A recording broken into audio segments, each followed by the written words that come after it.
He's the most considerate, unselfish, honorable man that ever lived.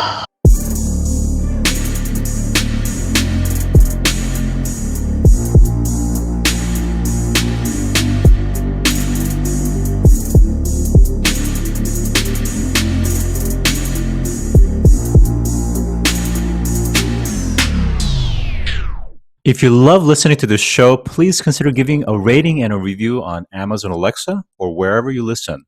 We want to continue bringing you this amazing content, and part of our ability to do that means that we need a big audience. Now, it may not seem like much, but rating and reviewing the show will help more people find us, just like how you found this show.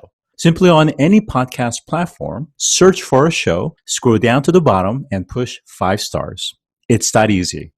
Thanks for supporting the show.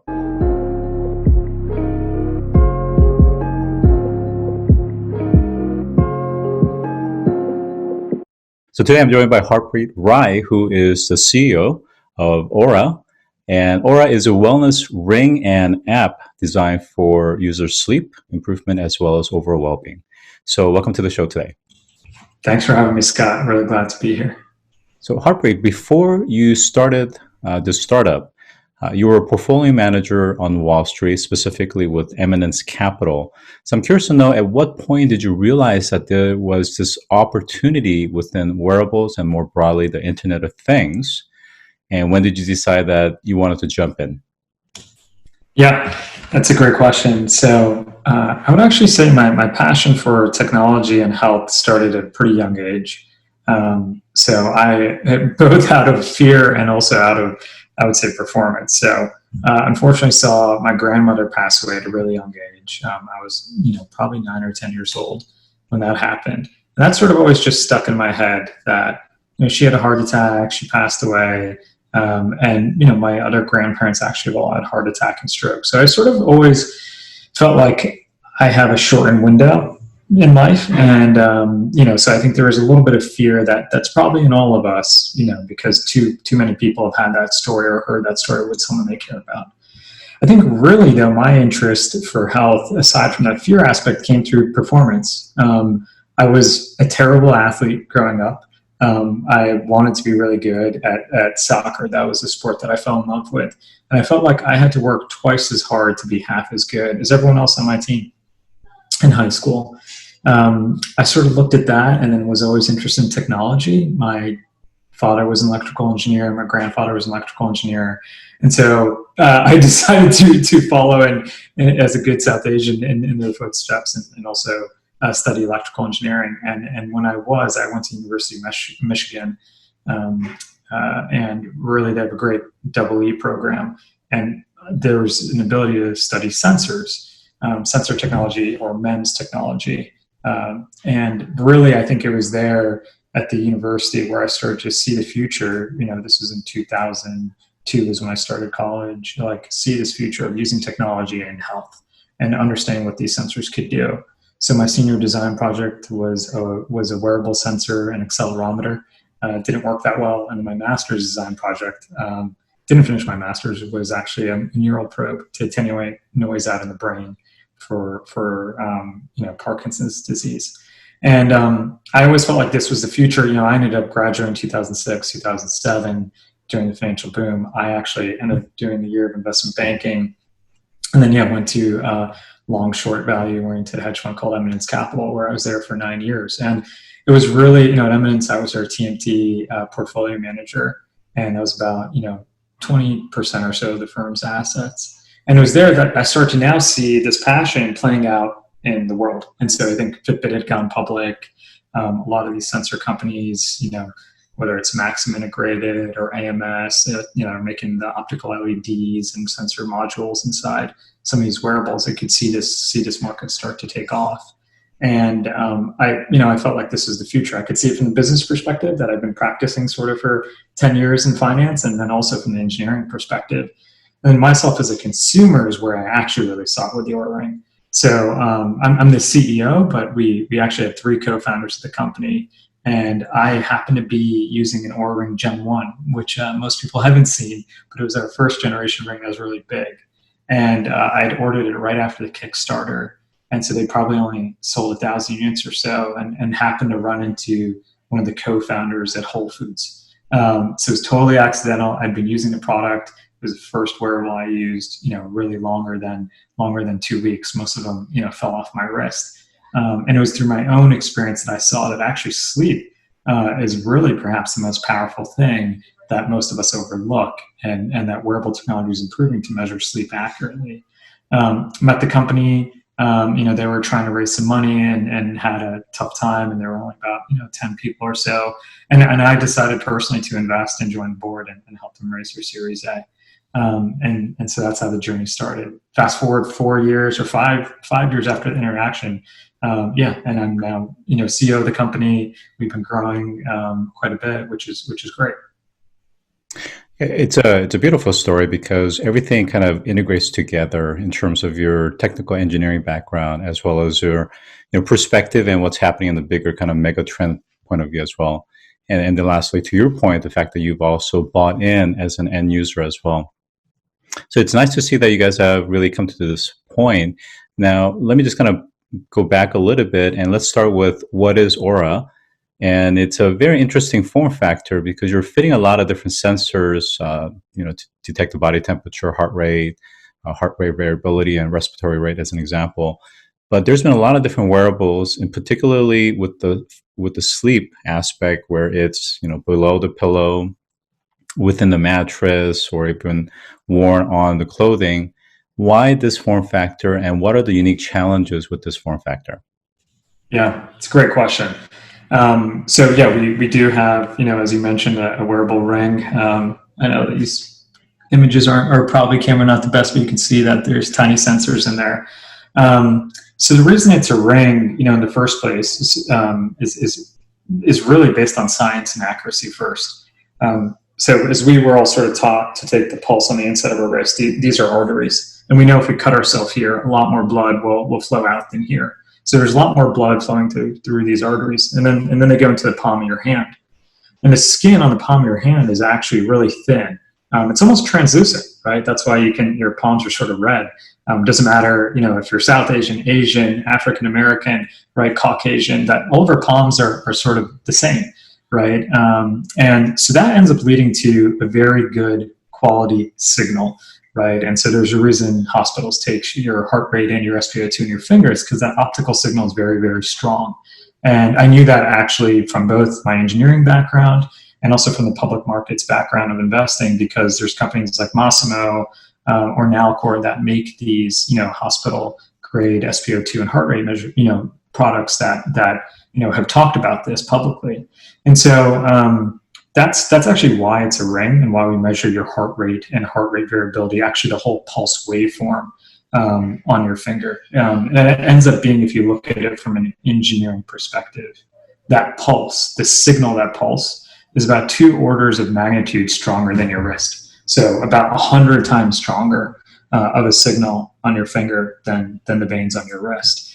And I think really that form factor, something that is now accurate, but also convenient. Most people take off their watches when they go to bed. Most people don't want to wear something on their head when they go to bed, or a chest strap or a patch. And putting something on your pillow, even, that's not comfortable. And, a lot of people travel, so that's not always that easy. But, we sort of hit that sweet spot of accuracy and convenience because, you wear a ring. Most people wear their wedding rings to bed.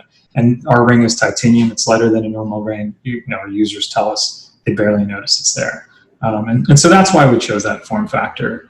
In terms of challenges, I think the challenges are most of the wearable industry buys these component modules that are already off the shelf that pre-calculate things like heart rate variability. So, if you went to a Maxim, if you went to an AMS, if you went, there's many of these companies, Huawei, Xiaomi, Fitbit, right, that just buy some of these modules right off the shelf. And for us at Oura, we don't have that ability because this form factor is so small. So we have to design a lot of our circuitry, custom, and don't have that ability to just pull that off the shelf.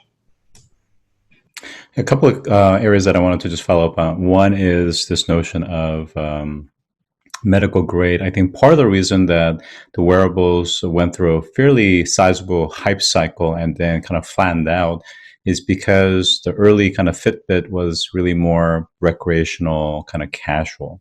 But it wasn't until things started to go more on the medical side and more scientific side that things started to take off. And I do want to hit some of the medical studies that you guys have been involved with as well. Now, early on, especially in this kind of form factor, whether it's a ring or bracelet, there are some technical challenges, right? So when you have, metal kind of, casings that could interfere with radio frequency signals or short range standards and protocols, there's just a lot of issues around that. And of course, in your case with the miniaturization, it has an inherent set of issues. How did the company start to kind of overcome some of these things and go through the various iterations to work through some of these noise and other signal processing issues? Yeah, I would say those things are normally solved by a great team. So I would say, our founding team and our company started in Finland. And if you actually look at the background of, companies in this area in Finland, there's some really good talent there. So, in terms of hardware electronics, Nokia at one point was the largest phone manufacturer in the world, right?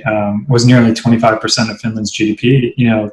That company came out of, the tiny country of Finland. And so you have lots of very good hardware engineers. And then in terms of signal processing, because of that too, in the telecom industry, oftentimes if you take engineering classes at, in signal processing, you'll sort of start both on telecom problems and also actually on, funny enough, on signal processing as a whole, looking at sort of those data sets. So I think that was it. And then also physiology-wise, Polar, the company that makes chest straps that athletes have used, triathletes, Ironmans have used since the late 70s, that company also came out of Finland.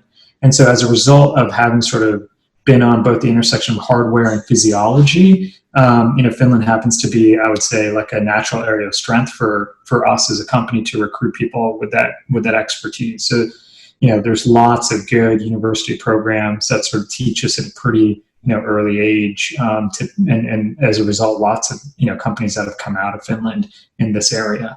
So I'd say that's sort of how we've tackled it. The challenges are a small form factor, designing that for manufacturing, figuring out how to get a Bluetooth antenna, communicating in a closed metal object that's a loop is hard, as you've noticed, to say the least. And, I think we have a talented team of engineers that started the company and tackled this head on from the beginning. I think one of the important things, especially in your category, is to show that there is empirical research and studies that's been done. Yeah, so that it's irrefutable in terms of whether it's the accuracy or the effectiveness. Some of the studies that I think I found were things like the TEM Predict study at UCSF, as well as the Rockefeller Neuroscience Institute, West Virginia University. Can you briefly talk a little about some of these studies and other studies? Yeah, I think, look, taking a step back real quick, it's a great question on accuracy and research and how do we validate that. I think there's two problems in the wearable industry, as you sort of mentioned before, Scott, that we went through this like hype cycle where a lot of people were disappointed who tried these devices. And I think it's really the crux is two issues. Is this data accurate? And then what do I do with this data? And I think, early on with Fitbit and, Nike Fuel Band, there was a lot of hype around steps and activity. And then certain, accelerometers were really the main sensor in those devices. And yeah, you can get pretty accurate at that. But then that fell short on like, what do I do with the data, right? Okay, I walked 10,000 steps, but I haven't lost 50 pounds. Now what? Right? And then these devices start to move more into health, as you mentioned, and these heart rate sensors and things like that. But we know there's issues on the wrist there. And that's, again, why we chose the ring form factor. But keying in on the studies, our view was we chose this form factor to show our accuracy and show the power, frankly, of the quality of signals from the finger. So yeah, the UCSF study is one that we announced and we partnered together on. Right when COVID was really hitting the States and hitting the world in March. So that really happened because we've seen every year users come to us during flu season and start sharing their stories that, oh, my readiness score is really low. I saw an increase in temperature that we measured that other wrist-based wearables don't measure yet. And also, things like heart rate variability and respiratory rate getting affected. This year there was a user in Finland actually who came forward. His name was Petri Holman, and he's a really, actually an entrepreneur himself, but also a really good athlete. And he typically has readiness scores in the 80s or 90s. And he woke up one morning and his readiness score was 54. And it said his temperature was elevated a degree. And so he decided to go get checked for COVID. Again, this was like late February, early March when this happened. Turned out he was positive. He didn't really feel any symptoms. He described himself as asymptomatic, a small fever that he noticed in his Oura ring.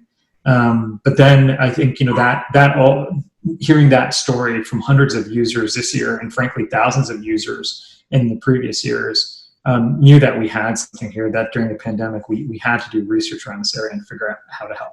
So yeah, we announced the research study at UCSF. We now have nearly 70,000 participants in that study that have Oura rings. We actually donated in the study Oura, and also a donor to the study donated, collectively 3,000 Oura rings, where we actually put those on frontline healthcare workers that need this kind of data and that peace of mind the most. And so that's how the study got started, and we're really excited to see the results. Simultaneously, we've been working with the Rockefeller Neuroscience Institute for quite some time. They've been actually looking at data from our devices well over a year. And we had 2 studies actually that'll get published this year in the next few months. But because of that relationship, they also realized that this data could be helpful for identifying COVID.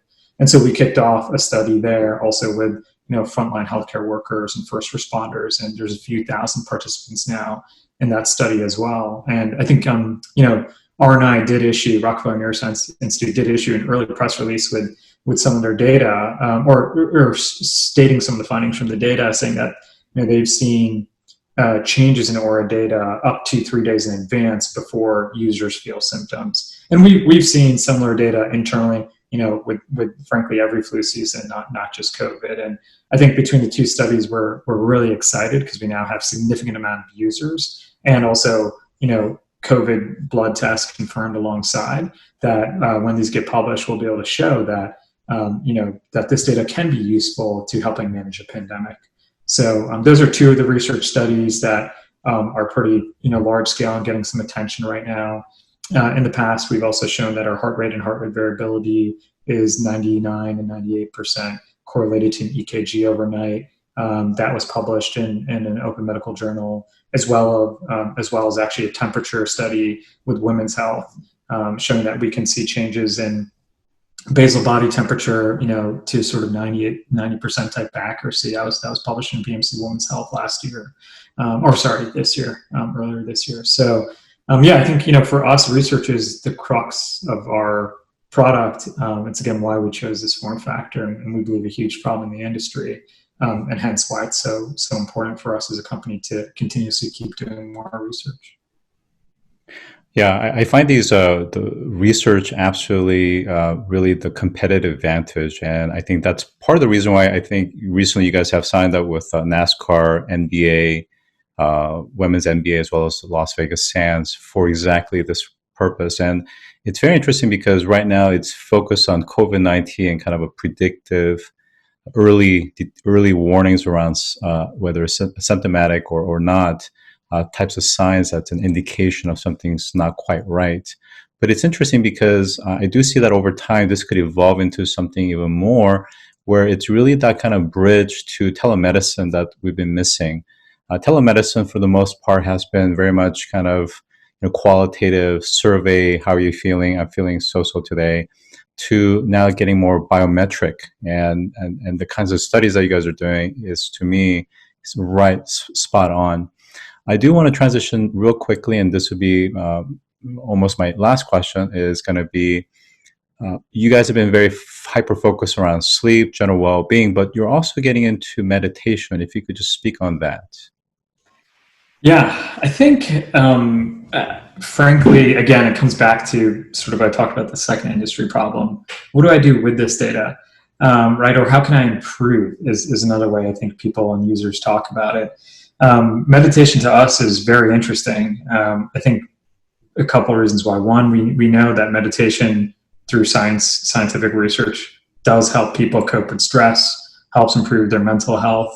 And frankly, and we know that also relates to our overall health. The more relaxed and mentally stable you are, actually, the better you're going to sleep. In fact, even Calm has publicly said this, the largest meditation app out there, right, that most of their users meditate so they can actually improve their sleep because they're stressed, they're anxious, and it's hard for them to fall asleep, as many Americans unfortunately are.